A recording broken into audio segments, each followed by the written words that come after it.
आज आपनादेर जन्य निये आसलाम तालेर एकटी मजेदार पिठा। ताल द्वारा बर्तमान विभिन्न धरनेर पिठा बानानो जाय। आज आमि आपनादेर जन्य निये आसलाम तालेर पाटिसापटा पिठा। এই পিঠাটা মাত্র 10 মিনিটে আপনারা তৈরি করে নিতে পারবেন। একেবারে ঝামেলাহীন এই পিঠাটা তৈরি করা। তাই চলুন কিভাবে আমি এই পিঠাটা তৈরি করেছি সেটা দেখা যাক।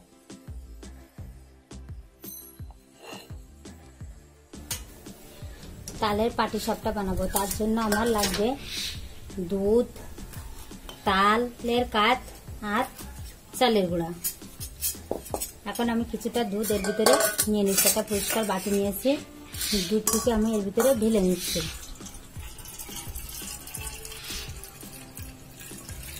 আমি 500 গ্রাম দুধ নিয়েছি, এতে কিছুটা দুধ নিয়ে আমি এতে ঢেলে নিলাম। আমি সামান্য পরিমাণ একটু লবণ দিয়ে নিলাম।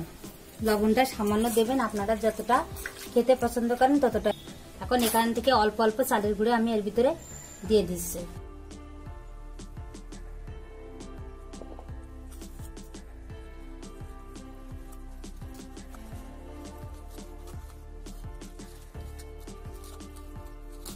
চালের গুঁড়িটা দিয়ে দিলাম। এখন আমি দিয়ে দেব তালের কাঠ।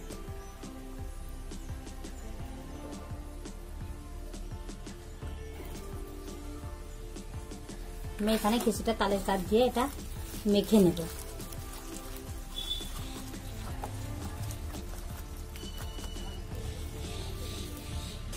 দিয়ে দিলাম সামান্য চিনি। মিষ্টিটা আপনারা আপনাদের পছন্দ অনুযায়ী দেখুন। এটা দিয়ে আমি ভালোভাবে মেখে নেব।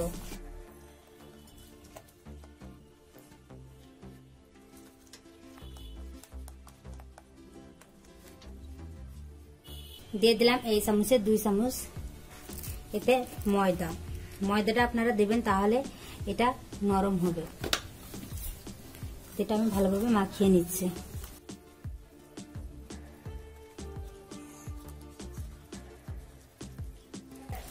চালগুলো দিলে কি হয়, রুটিটা শক্ত হয়ে যায়, পরে নরম হয় না।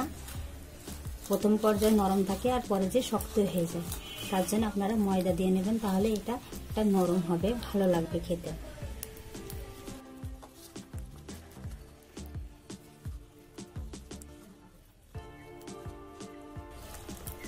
ভালো করে আমি এভাবে মাখিয়ে নেবো। এটা আরো কিছুটা দুধ দিয়ে দিলাম, দিয়ে একটা পাতলা ডো তৈরি করব।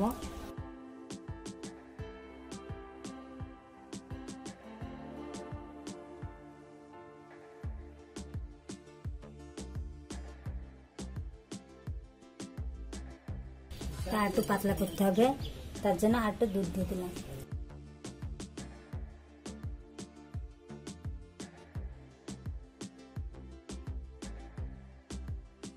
এটা আমার গোলানো হয়ে গেছে। এমন পাতলা রাখবেন, এটা বেশি ঘন করবেন না, এমন ভাবে পাতলা করে রাখবেন, তাহলে পিঠাটা ভালো হবে। বেশি পুরো হলে পিঠাটা ভালো লাগে না। এটা আমার মাখানো হয়ে গেছে। এখন আমি 10 মিনিটের জন্য রেখে দেব। কড়াইটা আমার গরম হয়ে গেছে। এখন 1 ফোঁটা সাদা তেল দিয়ে দিলাম, সামান্য পরিমাণ সাদা তেল দিলাম। দিয়ে এই টিস্যুটা দিয়ে আমি এটা ব্রাশ করে নিই। কড়াইটা একটু গরম করে নিব।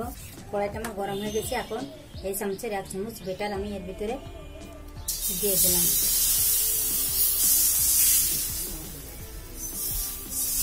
যতটা গোল করা যায় ততটা আপনারা গোল করে নেবেন, এরকম হাতার সাহায্যে।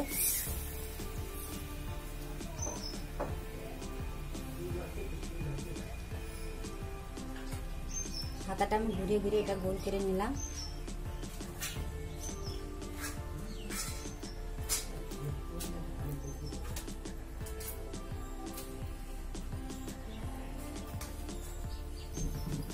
আমি এখন ঢাকুন দিয়ে ঢেকে দিলাম। 1 পাশ হওয়া পর্যন্ত অপেক্ষা করব।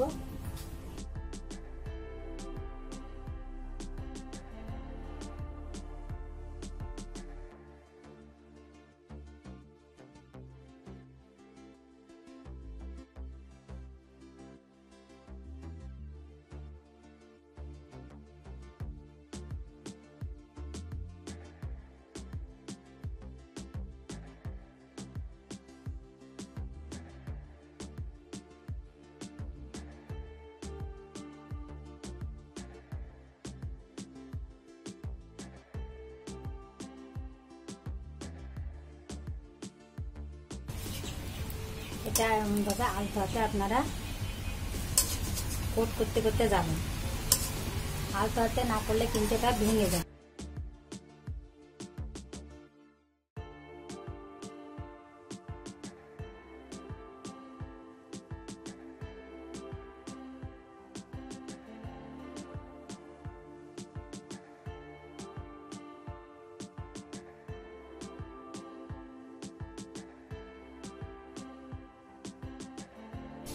এটা এখন আমি উঠিয়ে নেব।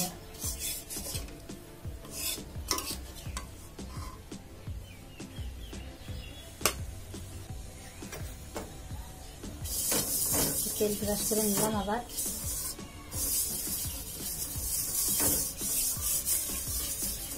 কড়াইটা আমার গরম হয়ে গেছে। এখন এই চামচের 1 চামচ বেটার আমি এর ভিতরে দিয়ে দিলাম।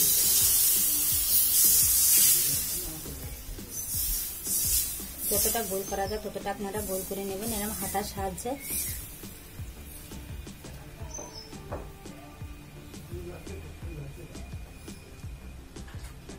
হাতাটা আমি ঘুরিয়ে ঘুরিয়ে এটা গোল করে নিলাম।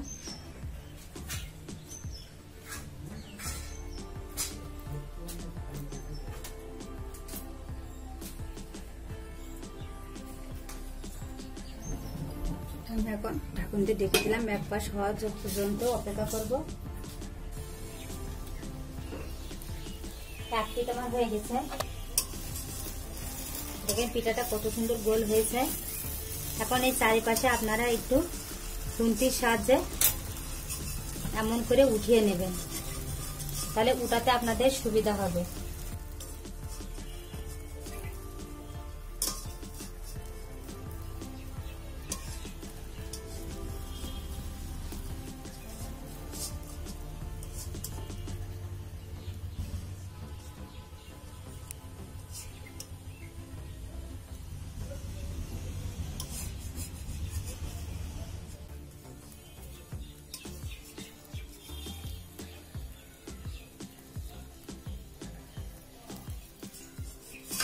পিঠাটা হয়ে গেছে। এখন আমি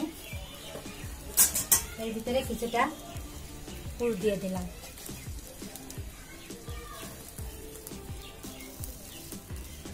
এই সময় আপনারা জালটা একটু আস্তে দেবেন, তাহলে পিঠাটা আপনাদের ভালো হবে।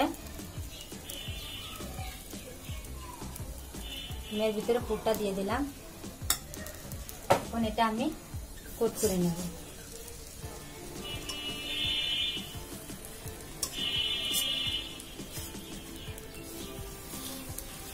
এমন ভাবে আস্তে আস্তে এটা করবেন। দেখেন কতটা সুন্দর হয়েছে পিঠাটা। আপনারা এমন ধৈর্য ধরে বানালে পিঠাটা এমন সুন্দর হবে। আর নিচে এটা আমি ফেলে দেব।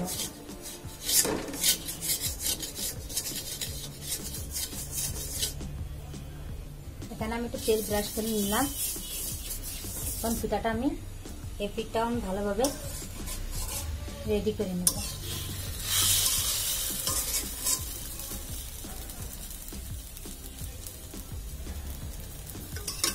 দেখেন পিঠাটা অনেক সুন্দর হয়েছে। এখন এটা আমি উঠিয়ে নেব।